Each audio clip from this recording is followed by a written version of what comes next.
Hello friends, welcome to the BPSC mentors desk. आज जो हम लोग टॉपिक डिस्कस करने जा रहे हैं, cell the unit of life. Cell is the structural and functional unit of life. हम अपने आसपास जो भी लिविंग ऑर्गेनिज्म देख रहे हैं, दैट में बी प्लांट और animal, lower plants, lower animals, that means invertebrates और वर्टिब्रेट्स, वो सब सभी के सभी सेल के बने हुए हैं। एंड वो या तो सिंगल सेल के बने हुए होंगे तो हम उन्हें बोलेंगे यूनिसेलुलर, या फिर वो मोर देन वन सेल से बने हुए होंगे तो उस केस में हम उन्हें बोलेंगे मल्टी सेलुलर।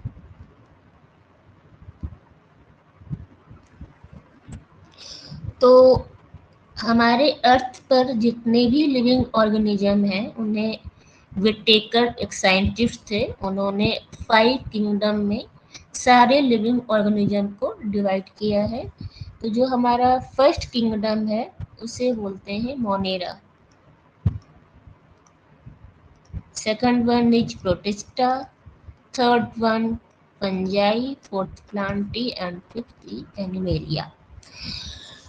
तो हमारे आसपास या फिर जो भी लिविंग ऑर्गेनिजम्स हैं उन्हें मेनली 2 कैटेगरी में डाला जाता है। वो आइदर प्रोकैरियोट्स होंगे या फिर यूकैरियोट्स होंगे।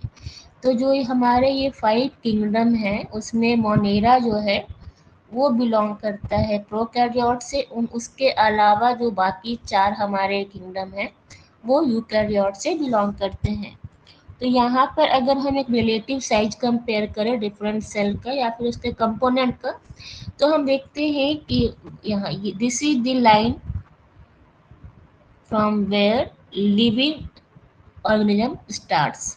तो बैक्टीरिया जो है हमारा लिविंग है, वायरस को लिविंग में नहीं कंसिडर किया जाता है। वायरस जब तक किसी होस्ट के अंदर है वो बिहेव करते हैं लिविंग के जैसा, but outside the host virus is the inert material just like a non living. तो bacteria belongs from the prokaryotes that is monera, and इसका साइज देखिए 1 माइक्रोन है। वहीं एनिमल सेल का size 10 micron and plant cell का जो size है वो 10 माइक्रोन तक चला जा सकता है। तो इस तरह से हमारे साइज में वेरिएशन आपने देखा।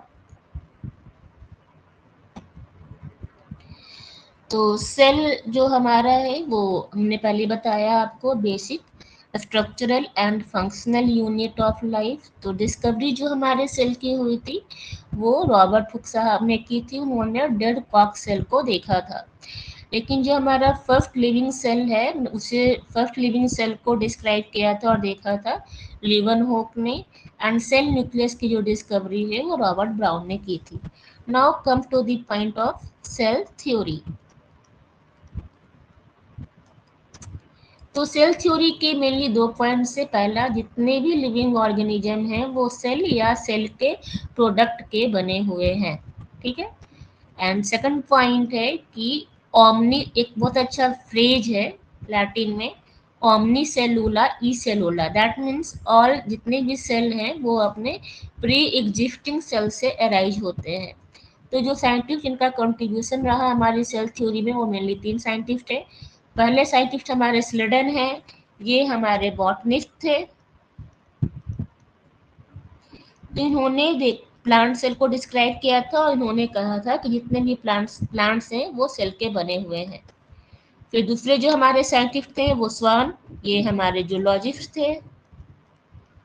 तो इन्होंने बात की थी एनिमल सेल के बारे में। इन्होंने कहा था कि all animals are made of cells. इन्होंने एक और ख़ास बात कही थी कि एनिमल सेल में जो है वो सेल वॉल एब्सेंट होता है जो कि प्लांट सेल में प्रेजेंट होता है। बट ये दोनों साइंटिस्ट ये नहीं बता पाए थे कि जो हमारे सेल्स हैं उनका ओरिजिन कैसे हो रहा है, वो कहाँ से आ रहे हैं।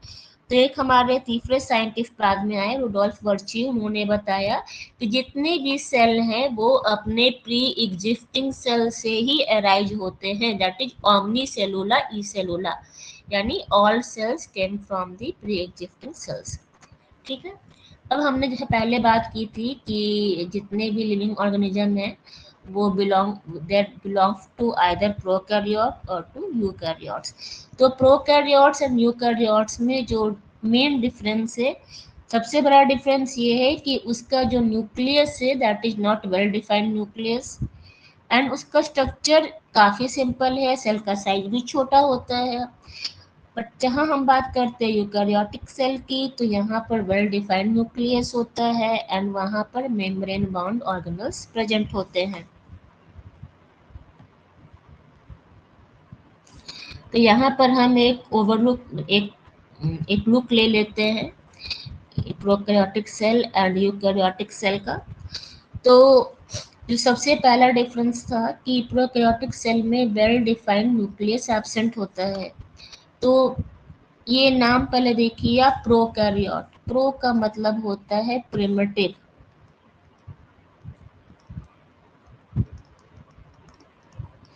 कैरियन का मतलब होता है न्यूक्लियस। दैट मीन्स जिसके पास प्रिमिटिव न्यूक्लियस हो, दैट मीन्स उसके न्यूक्लियस में न्यूक्लियर मेम्ब्रेन एब्सेंट होता है। फिर देखिए यूकैरियोट्स, तो यू का मतलब होता है एडवांस, कैरियन का मतलब होता है न्यूक्लियस। दैट मीन्स जिसके पास एडवांस न्यूक्लियस या बोल सकते हैं ट्रू न्यूक्लियस प्रेजेंट हो। तो यहाँ देखिए हमारे प्रोकैरियोट्स में ये एक रीजन है जहाँ पर हमारे बैक्टीरिया का डीएनए या फिर हम बोल सकते हैं कि उसका जेनेटिक मटेरियल प्रेजेंट है, लेकिन यहाँ पर कोई भी न्यूक्लियर बाउंड्री नहीं है, यहाँ पर कोई भी न्यूक्लियर मेम्ब्रेन प्रेजेंट नहीं है। तो ये आपका हो गया प्रोकैरियोट्स, या बोल सकते हैं ये इनकम्प्लीट, सॉरी इनसेपिएंट न्यूक्लियस। एक और टर्म इसके लिए है इनसेपिएंट न्यूक्लियस। ठीक है, तो वैसा बैक्टीरिया के सेल में वो रीजन, वो एरिया जहाँ पर उसका जेनेटिक मटेरियल प्रेजेंट होता है उसे न्यूक्लियोइड बोलते हैं, या फिर उसको हम इनसेपिएंट न्यूक्लियस भी बोल सकते हैं। एंड यहाँ देखिए हमारे यूकैरियोटिक सेल में यहाँ पर न्यूक्लियस के चारों तरफ एक बाउंड्री प्रेजेंट है जिसे हम न्यूक्लियर मेम्ब्रेन बोलते हैं।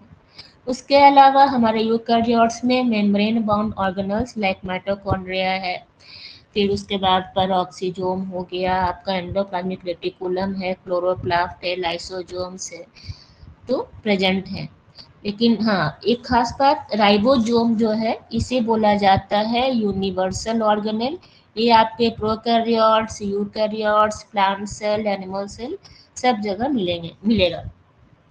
एंड उसके बाद एक चीज और बता दे रही हूँ आपको कि जैसे यहाँ आपने देखा वैक्यूल, तो हमारे बैक्टीरिया में ट्रू वैक्यूल एब्सेंट होता है। बैक्टीरिया में ट्रू वैक्यूल एब्सेंट होता है। हमारे बैक्टीरिया में गैस वैक्यूल मिलते हैं, बस गैस वैक्यूल जो है ये आपका फॉल्स वैक्यूल है, या इसको हम लोग स्यूडो वैक्यूल भी बोलते हैं। Gas vacuoles are not true vacuole. चलिए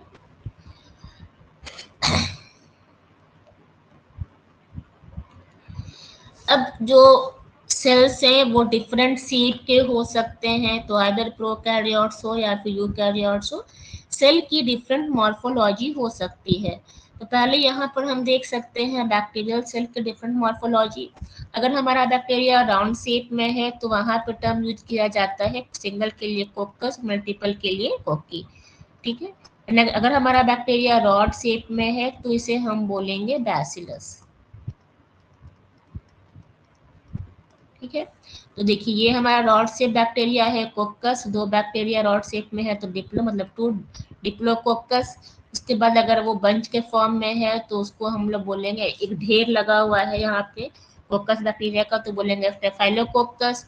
अगर ये हमारे लॉन्ग चेन के फॉर्म में दिख है तो ये हमारा स्ट्रेप्टोकोकस, स्ट्रेप्टोकोकाई बोल सकते हैं।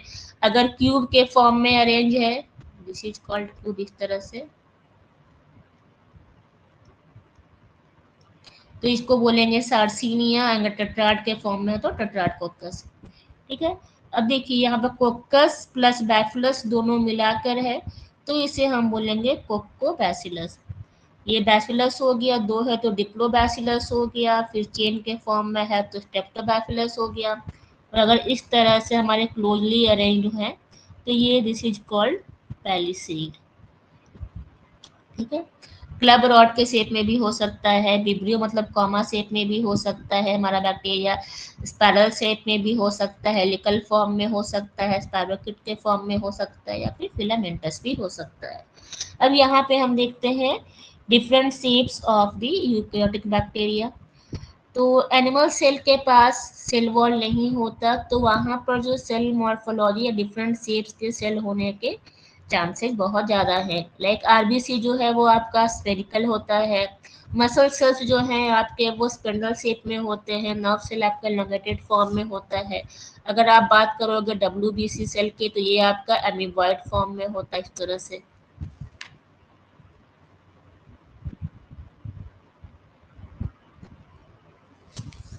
चलिए अब हम लोग जो डिफरेंट हमारे सेल कंपोनेंट्स या फिर सेल ऑर्गेनेल्स हैं उसकी बात कर लेते हैं। तो सबसे आउटरमोस्ट लेयर जो है वो आपका सेल वॉल होता है। सेल वॉल जो है वो आपका प्लांट सेल में होगा, फंजाई में होगा, बैक्टीरिया में होगा, लेकिन एनिमल सेल में सेल वॉल एब्सेंट होता है।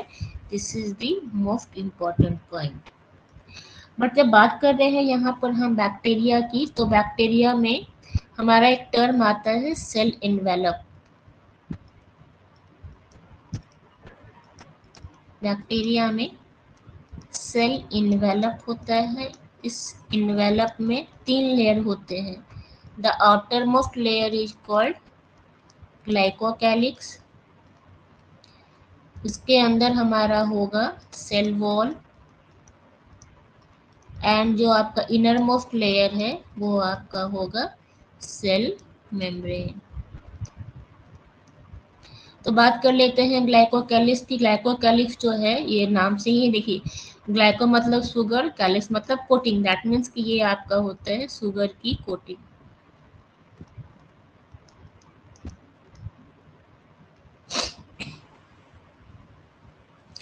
तो एंड ये जो हमारा ग्लाइकोकैलिक्स है वो मेनली 2 फॉर्म में होता है, हो सकता है या तो ये कैप्सूल के फॉर्म में होगा या तो फिर ये स्लाइम लेयर के फॉर्म में होगा। कैप्सूल जो है ये काफ़ी कॉम्पैक्ट या काफ़ी टाइटली पैक होता है, हाईली पैक्ड फॉर्म में होता है। तो इसको हम बोल सकते हैं कि ये मतलब हाईली ऑर्गेनाइज्ड होता है, वैसा भी बोल सकते हैं। तो ये कॉम्पैक्टली अरेंज होता है। पर स्लाइम लेयर जो है ये आपका लूजली अरेंज होता है। ठीक है। एंड चूंकि ये आउटर मोस्ट लेयर है, सेल वॉल के बाहर का लेयर है, तो जो हमारा कैप्सूल है या फिर स्लाइम लेयर है ये कहीं ना कहीं प्रोटेक्शन का काम करता है सेल, बैक्टीरियल सेल के लिए। एंड कैप्सूल जो होता है इसका एक और बहुत बड़ा रोल होता है बैक्टीरिया की पैथोजेनिसिटी, यानी कि जो बैक्टीरिया हमारा डिजीज कॉज करता है उसके लिए भी हमारा कैप्सूल रिस्पॉन्सिबल होता है। ये अब मूव करते हैं हम सेल वॉल की तरफ। तो हमारा जो बैक्टीरिया का सेल वॉल है ये बना होता है पेप्टाइडोग्लाइकेन का, एंड ये आपका नाम एंड नाग का पॉलीमर होता है। हमारा जो प्लांट्स है वो बना होता है सेलुलोज, हेमीसेलुलोज और लिग्निन का। फंजाई के सेल वॉल में काइटिन मिलता है। This is the very important point, इसको ध्यान रखने की बात ध्यान रखिएगा। एंड चूंकि सेल वॉल जो है वो रिजिड होता है तो इसका जो मेन फंक्शन होता है वो सेल को एक निश्चित शेप प्रोवाइड करता है, साथ में उसको बनाता है रिजिड। एंड उसके बाद अगर ऑस्मोसिस इंडो ऑस्मोसिस के थ्रू हमारे सेल में अगर वाटर की एंट्री हो जाए थ्रू इंडो ऑस्मोसिस तो वो हमारे सेल को बर्स्ट होने से बचाता है। दैट मीन्स इसका बहुत बड़ा रोल होता है ऑस्मोटिक प्रोटेक्शन में। एंड उसके बाद 2 सेल के बीच का जो हमारा इंटरेक्शन होता है दैट मीन्स बोल सकते हैं इंटर सेलुलर इंटरेक्शन, उसमें भी इसका रोल होता है। एंड प्लस ये इन्फेक्शन से भी हमारे ये सेल को बचाता है। यहाँ पर हमने एक डायग्राम ड्रॉ ये डाला हुआ है यूग्लिना का। यहाँ पर एक स्ट्रक्चर मिलता है, वो पेलिकल। पेलिकल जो है वो सेल मेम्ब्रेन के इनर साइड में होता है। एंड ये जो है, ये पी है, ये प्रोटीन का बना होता है। एंड ये जो हमारा यूग्लिना का सेल है उसको सेफ एंड उसको इम्यून प्रोटेक्शन देता है।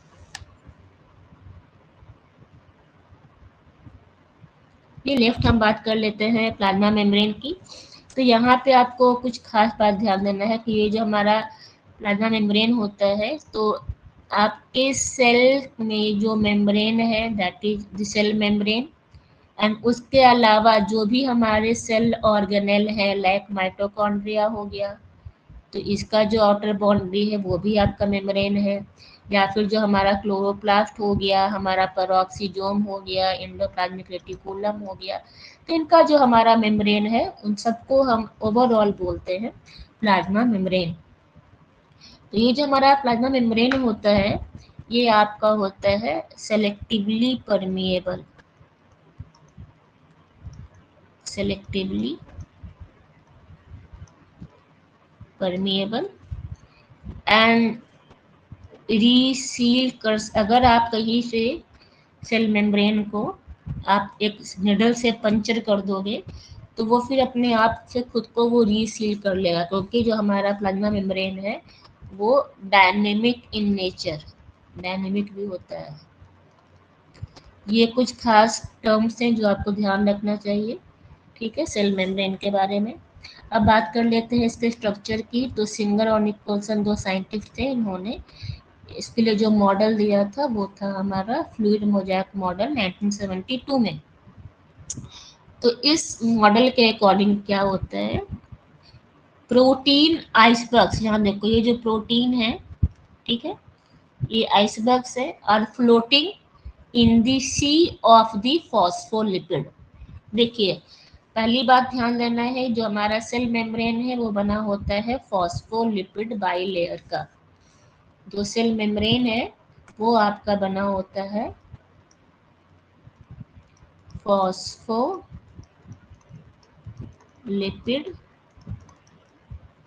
बाइलेयर। देखिए ये आपका फॉस्फोलिपिड हो गया इस तरह से, तो ये हमारा एक लेयर, एंड इस तरह से ये आपका हो गया दूसरा लेयर, ठीक है। तो देखिए ये आपका है फॉस्फोलिपिड, ये पहला वाला लेयर है, नीचे से दूसरा लेयर है, तो ये आपका हो गया फॉस्फोलिपिड बाइलेयर। एंड इसमें जो है हमारे प्रोटीन जो है वो इसमें इम्बेडेड रहते हैं। तो वही बोला गया जो हमारा ये फ्लूइड मोज़ेक मॉडल है कि protein icebergs are floating in the sea of the phospholipid, ठीक है। अब उसके बाद ये समझ में बात आ गई कि जो हमारा ये सेल मेम्ब्रेन या फिर जो प्लाज्मा मेम्ब्रेन है वो मेनली बना होता है लिपिड एंड प्रोटीन का। अब लिपिड और प्रोटीन का जो हमारा प्रोपोर्शन है वो हमारा वैरी करता है, एंड वो डिपेंड करता है कि जो ये हमारा मेम्ब्रेन है वो किस में प्रेजेंट है। अगर हम बात कर लेते हैं माइटोकॉन्ड्रिया की, तो माइटोकॉन्ड्रिया जो है, माइटोकॉन्ड्रिया की अगर आप बात कर लोगे तो यहाँ पर जो हमारे मेम्ब्रेन्स हैं इस तरह से, तो आपको पता है कि माइटोकॉन्ड्रिया का जो मेन फंक्शन होता है वो होता है आपका सेलुलर रेस्पिरेशन। तो यहाँ पे एंजाइम्स हमें चाहिए होंगे, and enzymes are mostly protein, that means हमारे माइटोकॉन्ड्रिया का जो मेम्ब्रेन होगा वहाँ पे प्रोटीन का प्रोपोर्शन हमारे लिपिड से ज़्यादा होगा। सेम वे में अगर हम बात कर लेते हैं नर्व सेल की, तो नर्व सेल का जो मेम्ब्रेन है वहाँ पे हमारा लिपिड का प्रोपोर्शन जो है वो प्रोटीन से ज़्यादा होता है, ठीक है। अब उसके बाद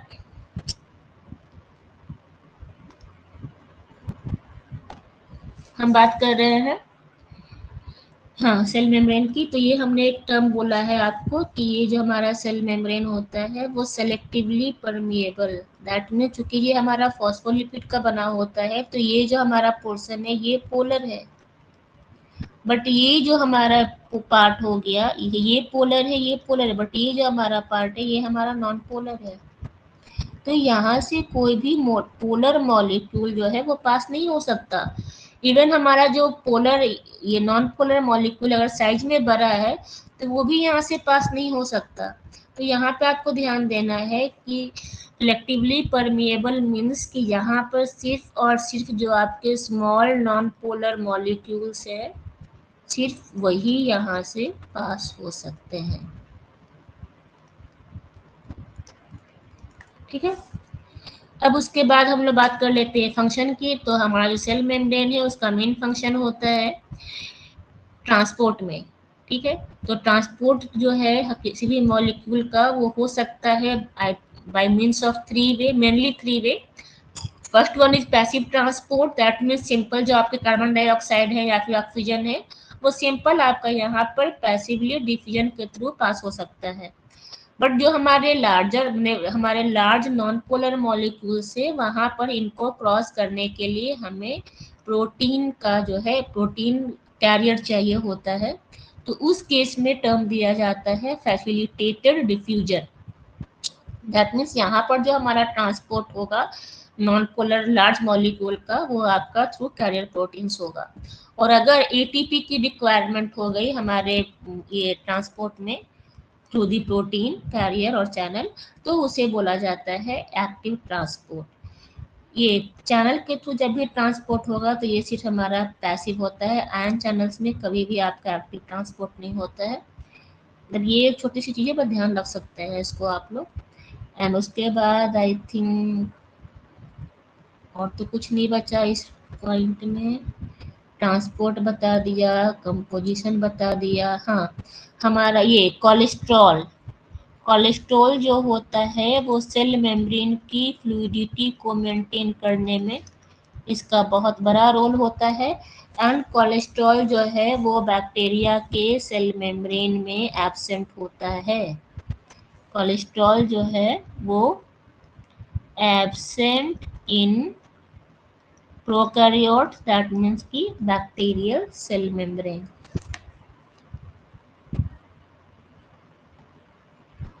चलिए नेक्स्ट हम लोग बात कर लेते हैं इंडो मेम्ब्रेन सिस्टम की, यानी कि यहाँ पर कुछ सेल ऑर्गेनल्स जो हैं वो कोऑर्डिनेटेड वे में एक साथ काम करते हैं और इनका जो मेन काम होता है वो होता है प्रोटीन सिंथेसिस, यानी प्रोटीन एंड लिपिड सिंथेसिस। ठीक है, या फिर सिक्रेशन बोल सकते हैं। तो जो हमारा इंडो मेम्ब्रेन सिस्टम है इसके जो मेन कंपोनेंट्स है वो क्या क्या है, वो है आपके सबसे पहला है आपका endoplasmic reticulum, then Golgi apparatus, फिर लाइसोसोम एंड देन वैक्यूल।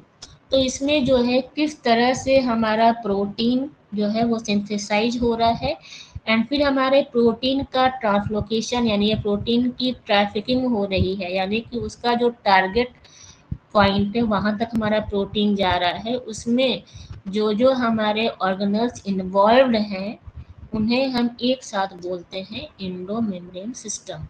तो अगर आपको सेंट्रल डोगमा ऑफ बायोलॉजी पता होगा तो आपको पता होगा सबसे पहले क्या होता है कि जो हमारा न्यूक्लियस में डीएनए है, डीएनए से हमारा बनता है मैसेंजर आरएनए एंड देन हमारा बनता है प्रोटीन।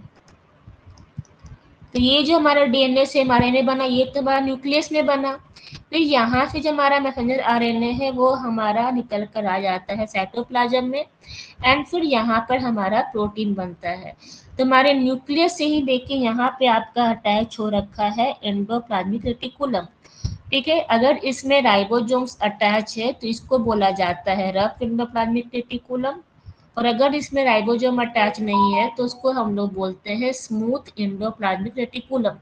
तो प्रोटीन के लिए हमेशा आपका जो ये यूज होता है वो होता है rough endoplasmic reticulum and lipid synthesis में रोल होता है आपके स्मूथ एंडोप्लाज्मिक रेटिकुलम का। ठीक है, तो जो हमारे प्रोटीन की प्रॉपर फोल्डिंग होती है वो आपका होता है एंडोप्लाज्मिक रेटिकुलम में एंड उसके बाद जो हमारा प्रोटीन है वो वेजाइकल के फॉर्म में आ जाता है हमारे गोल्जी बॉडी में। तो गोल्जी बॉडी जो है इसको बोला जाता है पोस्ट ऑफिस, दैट मीन्स जब किसी चिट्ठी पर जो एड्रेस दिया रहेगा तभी तो पता चलता है कि भाई इस चिट्ठी को किस लोकेशन पे जाना है। बिल्कुल सेम वे में जो हमारा प्रोटीन यहाँ पर आ रहा है उसको किस लोकेशन पर जाना है, उसको लाइसोसोम में जाना है, उसको न्यूक्लियस में जाना है, या फिर उसको माइटोकॉन्ड्रिया में जाना है, या फिर उसको सेल के बाहर सिक्रीट होना है। तो ये जो उसका लोकेशन डिसाइड होता है वो हमारा गोल्गी में होता है। वहाँ पे कुछ वैसे उसमें सिग्नल मॉलिक्यूल ऐड किए जाते हैं जो कि उसका टारगेट डिसाइड करता है। तो गोल्गी ऑफ बॉडी जो है that is the post office for the protein synthesis या post office of the cell. And उसके बाद जो है हमारा लाइसोसोम भी फॉर्म होता है, जो गोल्गी बॉडी से हमारे कुछ प्रोटीन सिक्रेट होते हैं और वो जाकर फैगोसोम से मिल जाते हैं। लाइसोसोम में जो होते हैं बहुत सारे डाइजेस्टिव एंजाइम्स होते हैं। लाइसोसोम में डाइजेस्टिव एंजाइम्स होते हैं, ठीक है। तो लाइसोसोम को आत्महत्या की थैली या फिर सुसाइडल बैग भी बोला जाता है, ये आप लोगों ने सुना होगा। क्यों बोला जाता है? क्योंकि अगर लाइसोसोम का जो एंजाइम है वो रिलीज हो जाए हमारे सेल के अंदर, तो जितने भी सेल ऑर्गेनेल हैं वो सबको वो वहाँ पे डिस्ट्रॉय कर देगा या फिर उसको डाइजेस्ट कर लेगा, ठीक है। तो लाइसोसोम का जो पीएच होता है वो हमेशा लो होता है, ये भी आपको ध्यान देना है। तो यहाँ पे हमेशा ये काम करता है एसिडिक एनवायरनमेंट में, या फिर हम बोल सकते हैं कि लो पीएच में। एंड यहाँ पर बहुत सारे डाइजेस्टिव एंजाइम प्रेजेंट होते हैं एंड इसको सुसाइडल बैग भी बोलते हैं, ठीक है। एंड उसके बाद हम लोग बात कर लेते हैं वैक्यूल्स का। तो वैक्यूल जो है इसका मेन पर्पस होता है स्टोरेज, ठीक है, या फिर जो सेल की टर्जिडिटी होती है उसको भी डिसाइड करता है। एंड बहुत सारे मॉलिक्यूल के रिसाइकलिंग में भी वैक्यूल का बहुत इंपॉर्टेंट रोल होता है, ठीक है। तो ये हमारा हो गया इंडो मेम्ब्रेन सिस्टम।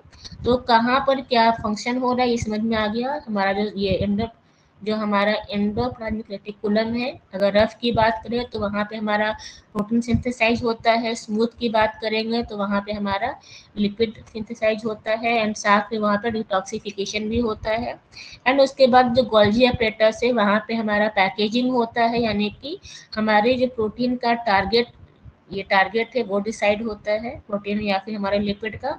एंड उसके बाद लाइसोसोम जो है वहाँ पे जो मैक्रोमोलेक्यूल्स है उनका डाइजेशन होगा, वैक्यूल्स में हमारा स्टोरेज एंड रिसाइकलिंग होगा। चलिए अब हम लोग बात कर लेते हैं माइटोकॉन्ड्रिया एंड प्लास्टिड। प्लास्टिड में हम लोग यहाँ पे मेनली डिस्कस करेंगे क्लोरोप्लास्ट। तो माइटोकॉन्ड्रिया एंड क्लोरोप्लास्ट को बोला जाता है semi autonomous organelle. Semi autonomous organelle क्यों बोला जाता है? क्योंकि जैसे हमको पता है कि हमारे जो सेल है उसके उसके पास उसके न्यूक्लियस में अपना डीएनए होता है, उसके पास अपना राइबोसोम होता है। तो डीएनए और जो राइबोसोम है वो काफ़ी इंपॉर्टेंट होता है प्रोटीन की सिंथेसिस के लिए। तो बिल्कुल सेम वे में जो हमारा क्लोरोप्लास्ट एंड माइटोकॉन्ड्रिया है इसके पास भी अपना डीएनए होता है और राइबोसोम होता है, जिस वजह से ये अपने रिक्वायरमेंट का कुछ प्रोटीन जो है ये खुद सिंथेसाइज कर सकता है। एंड इस वजह से क्लोरोप्लास्ट एंड माइटोकॉन्ड्रिया को बोला जाता है सेमी ऑटोनोमस ऑर्गेनेल। चलिए अब हम लोग बात करते हैं इनके स्ट्रक्चर की। तो हमारा क्लोरोप्लास्ट एंड माइटोकॉन्ड्रिया दोनों देखिए, दोनों हमारा जो है वो डबल मेम्ब्रेन स्ट्रक्चर है, यहाँ दिख रहा है। माइटोकॉन्ड्रिया का जो इनर मेम्ब्रेन है उसमें आपको ये फोल्डिंग दिख रही है, तो इसको एक अलग नाम दिया गया है क्रिस्टी। एंड इसके अंदर का जो कंटेंट है उसे मैट्रिक्स बोलते हैं। हमारे क्लोरोप्लास्ट में इसको स्ट्रोमा बोला जाता है, ठीक है। माइटोकॉन्ड्रिया जो है ये मेन साइट होता है आपके सेलुलर रेस्पिरेशन का,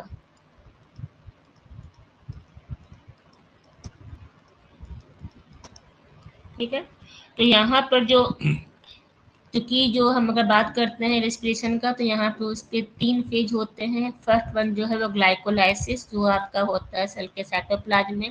उसके बाद जो आपका क्रेब्स साइकिल है वो आपका होता है माइटोकॉन्ड्रिया के मैट्रिक्स में। एंड फिर जो इलेक्ट्रॉन ट्रांसपोर्ट चेन है ये आपका होता है माइटोकॉन्ड्रिया के इनर मेम्ब्रेन में, ठीक है। माइटोकॉन्ड्रिया को इस वजह से powerhouse of the cell बोला जाता है क्योंकि हमारे माइटोकॉन्ड्रिया में ही हमारा एटीपी का प्रोडक्शन होता है, इस वजह से माइटोकॉन्ड्रिया को powerhouse of the cell बोला जाता है।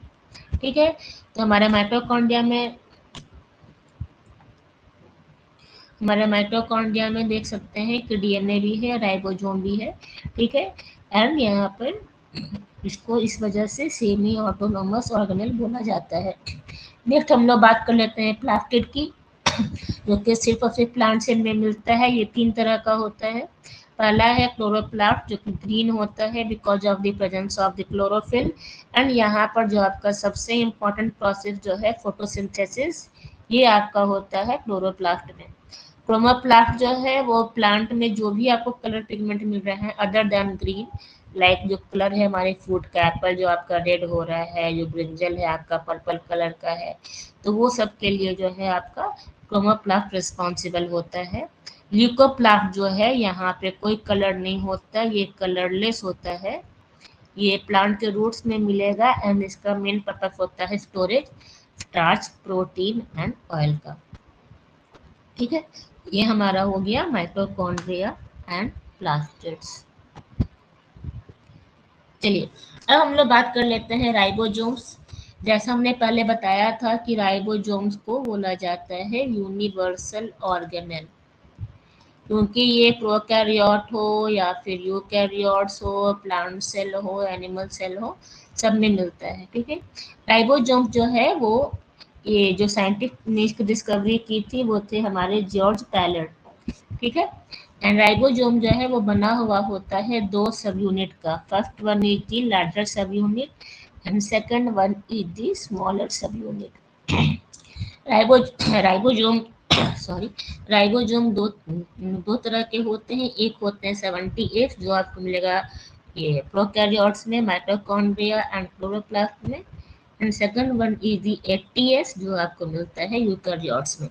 एंड 70 राइबोसोम जो है एक्चुअल में ये आपका होता है ribonucleoprotein, ribonucleoprotein, that means nucleic acid plus protein. तो राइबो दैट मीन्स ये बना हुआ है राइबोन्यूक्लियोमिस, ribosomal nucleic acid that means ribosomal RNA and plus protein. तो ये जो आपका 70S, ये जो S से this is called Svedberg unit. ठीक है, तो 70F जो है वो 50S और 30S से मिलकर बना होता है। ऐसा नहीं सोचना है कि 50 प्लस 30 80S होता है, तो यहाँ पर 80S होना चाहिए, क्योंकि ये S जो है वो स्वेडबर्ग यूनिट है। तो यहाँ पर 70F है वो हमेशा 50S प्लस 30S होगा, एंड 80F जो है वो आपका 60S प्लस 40S होगा। ठीक है, एंड उसके बाद जो आपका 50S है उसमें आपके 23S plus 5S ribosomal RNA है प्लस 34 प्रोटीन है, एंड जो 30S है इसमें 16S ribosomal RNA plus 21 protein है। ठीक है, सेम वे में 60F जो आपका है उसमें 23S, 5.8S and 5S ribosomal RNA है प्लस 40 प्रोटीन है, एंड 40S सब यूनिट में 18S ribosomal RNA plus 30 protein है। तो ये आपको ध्यान देना है यहाँ पर 2 मेन चीज। राइबोसोम जो है वो प्रोटीन सिंथेसिस की फैक्ट्री है, ये यूनिवर्सल ऑर्गेनेल है। हमारे प्रोकैरियोट्स में 70S मिलता है जो कि 50S प्लस 30S से मिलकर बना होता है।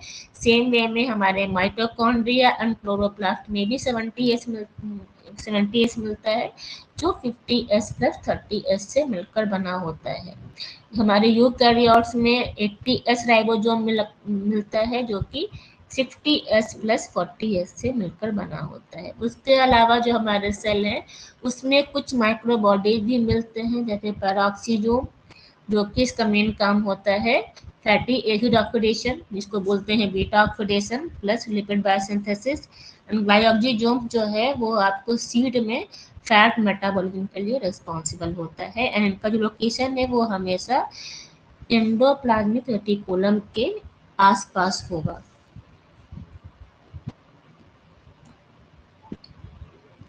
ये अब हम बात कर लेते हैं साइटोस्केलेटन का। ठीक है, तो जिस तरह से हमारी बॉडी में हमारे बोन्स का स्केलेटन है जो कि हमको एक शेप प्रोवाइड करता है, बिल्कुल सेम वे में सेल के पास भी उसका अपना स्केलेटन होता है जिसको बोला जाता है साइटोस्केलेटन।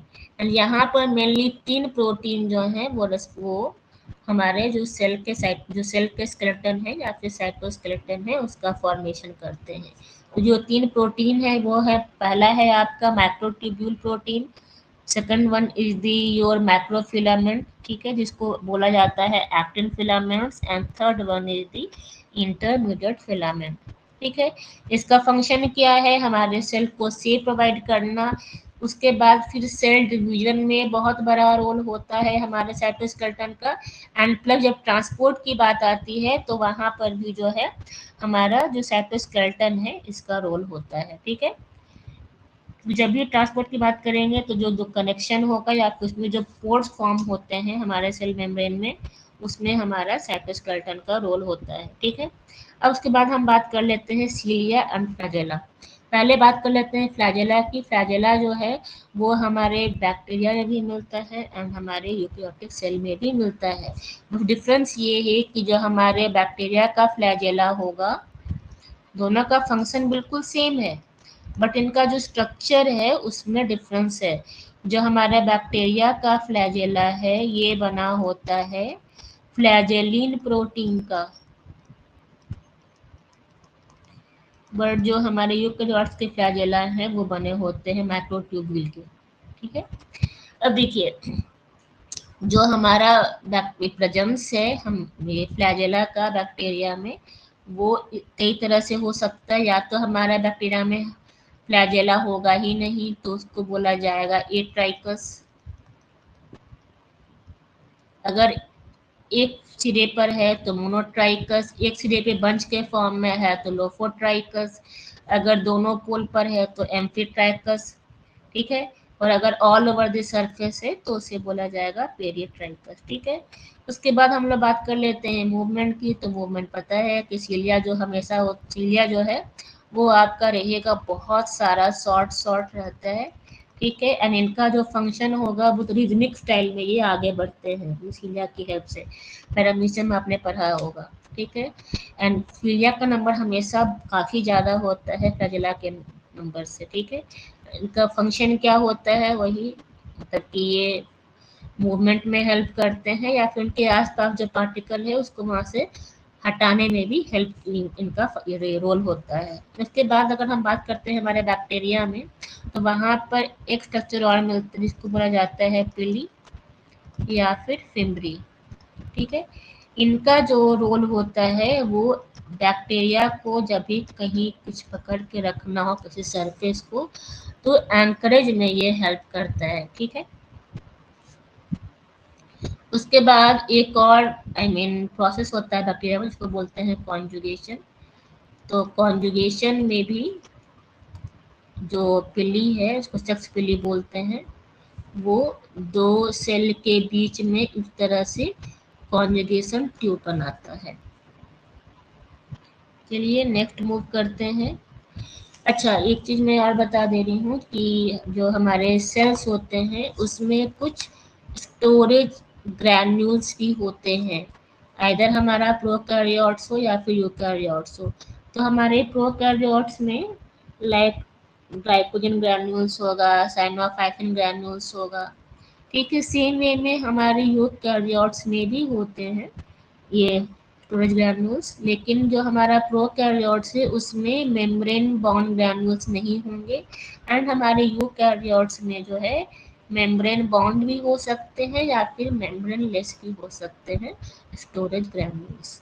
चलिए अब बात कर लेते हैं न्यूक्लियस की। तो हमको पता है कि हमारे बैक्टीरिया में ट्रू न्यूक्लियस तो एब्सेंट होता है। तो हमारे बैक्टीरिया में जो रीजन जहाँ पर प्रेजेंट होता है हमारा ये डीएनए, उसे बोला जाता है न्यूक्लियोइड, या फिर वहाँ पे उसको इनसेपिएंट न्यूक्लियस भी कहा जाता है। तो देखिए हमारा जो डीएनए है वो काफ़ी लॉन्ग रहेगा तो उसको बहुत छोटे से एरिया में रहना होता है। तो उस वजह से जो हमारा डीएनए है वो हाईली सुपर क्वाइल्ड फॉर्म में प्रेजेंट होता है हमारे न्यूक्लियस के अंदर। देखिए यहाँ पे ये हमारा डीएनए है, यहाँ पे इसकी क्वाइलिंग यानी कि सुपर क्वाइलिंग हो रही है एंड फिर ये काफ़ी कॉम्पैक्ट फॉर्म में ये हमारे न्यूक्लियस के अंदर प्रेजेंट है। ठीक है। तो देखिए हमारा जो ये क्रोमोजोम्स जो है, जो हमारे डीएनए है, वो क्रोमोजोम्स के में हाईली कॉम्पैक्ट फॉर्म में प्रेजेंट होते हैं। तो क्रोमोजोम हमारे बैक्टीरिया में भी है, क्रोमोजोम हमारे यूकैरियोट्स में भी है। तो डिफरेंस थोड़ा सा मैं आपको बता देती हूँ हमारे यूकैरियोटिक एंड प्रोकैरियोटिक क्रोमोजोम का। यहाँ जो हमारा क्रोमोजोम होगा वो सर्कुलर होगा, यहाँ पर जो हमारा क्रोमोजोम होगा वो लीनियर होगा। ठीक है। उसके बाद यहाँ पर हिस्टोन प्रोटीन जो है एब्सेंट होगा, एंड यहाँ पर हमारा हिस्टोन प्रोटीन जो है वो प्रेजेंट होगा। ठीक है। अब हम लोग बात कर लेते हैं, देखिए क्योंकि न्यूक्लियर मेम्ब्रेन एब्सेंट है हमारे बैक्टीरिया में, वो दिख रहा है आपको। ये जो हमारा यूकैरियोटिक न्यूक्लियस है, यहाँ पे इसका न्यूक्लियस है, ये न्यूक्लियर मेम्ब्रेन है। उसके बाद यहाँ पर जो हमारे क्रोमैटिड, ये क्रोमैटिन थ्रेड्स के फॉर्म में हमारा क्रोमोजोम है। ठीक है। उसके बाद ये न्यूक्लियर पोर हो गया। ये है आपका न्यूक्लियोलस, जिसको बोलते हैं केंद्रिका। न्यूक्लियस केंद्रक होता है, एंड न्यूक्लियोलस जो है उसको केंद्रिका बोलते हैं। यहाँ पर जो है आपका राइबोसोमल आरएनए सिंथेसिस होता है।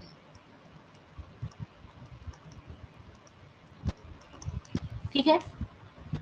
अब देखिए, तो ये जो डीएनए हमारे यूकैरियोट्स में है, क्योंकि ये क्रोमोजोम के फॉर्म है तो क्रोमोजोमल डीएनए है। सेम वे में ये जो हमारा बैक्टीरिया का डीएनए है, ये भी क्रोमोजोमल डीएनए है। यहाँ पे एक और नाम आपको दिख रहा है, वो है प्लाज्मिड। तो प्लाज्मिड जो है ये भी एक तरह का स्मॉल मॉलिक्यूल ऑफ डीएनए है ना, स्मॉल डीएनए। लेकिन ये क्रोमोजोम के फॉर्म में, यानी क्रोमोजोम के फॉर्म में, हाईली सुपरकॉइल फॉर्म में प्रेजेंट नहीं होता है। ये सिर्फ और सिर्फ एक छोटा सा स्मॉल मॉलिक्यूल ऑफ डीएनए है। ठीक है। तो ये आपका हो गया प्लाज्मिड एक्स्ट्रा क्रोमोजोमल डीएनए, यानी कि ये क्रोमोजोमल डीएनए के अलावा है, एक्स्ट्रा क्रोमोजोमल डीएनए हो गया। उसके बाद जो है ये बैक्टीरिया के सर्वाइवल के लिए एसेंशियल नहीं है। बैक्टीरिया हमारा प्लाज्मिड के बिना भी सर्वाइव कर सकता है। दैट मीन्स हम लिख सकते हैं इसको नॉट एसेंशियल फॉर सर्वाइवल।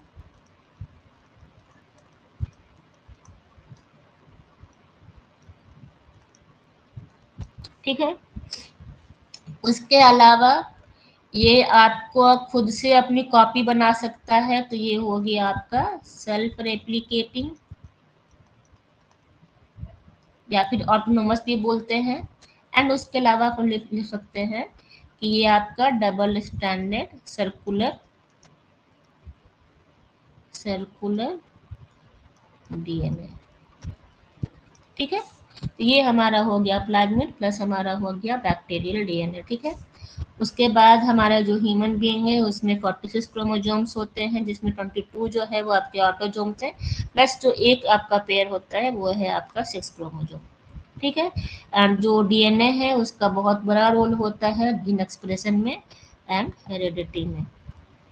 चलिए नेक्स्ट हम लोग बात कर लेते हैं प्लांट सेल और एनिमल सेल में डिफरेंस के। बट इसके पहले मैं एक बार आपको यूकैरियोट्स एंड प्रोकैरियोट्स में जो डिफरेंस है उसको रिकॉल करा देती हूँ। सबसे पहला पॉइंट है कि प्रोकैरियोट्स में जो है वेल डिफाइंड या फिर ट्रू न्यूक्लियस एब्सेंट होता है।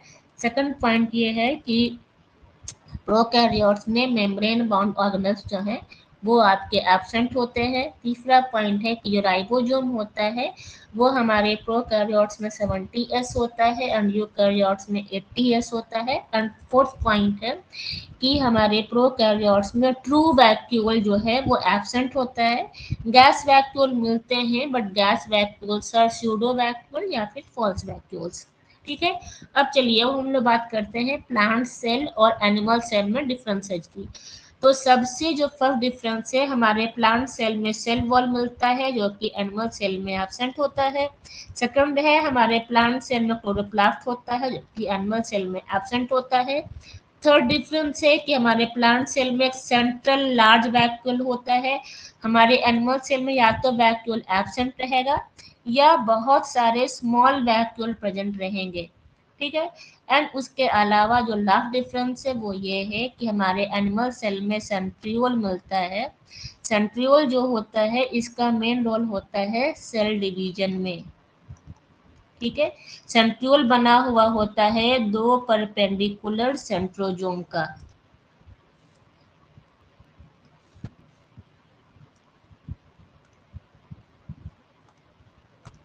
सेंट्रियोल जो है बना होता है दो परपेंडिकुलर सेंट्रोजोम का,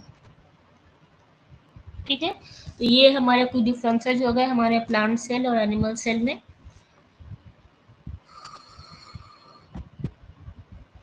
this one is this summary and ये हमारे कुछ साइंटिस्ट है जिनका की कॉन्ट्रीब्यूशन रहा है हमारे सेल बायोलॉजी में, ठीक है फ्रेंड्स। तो आज का लेक्चर यहीं पे एंड करती हूँ, फिर नेक्स्ट क्लास में हम लोग देखते हैं क्या डिस्कस करते हैं।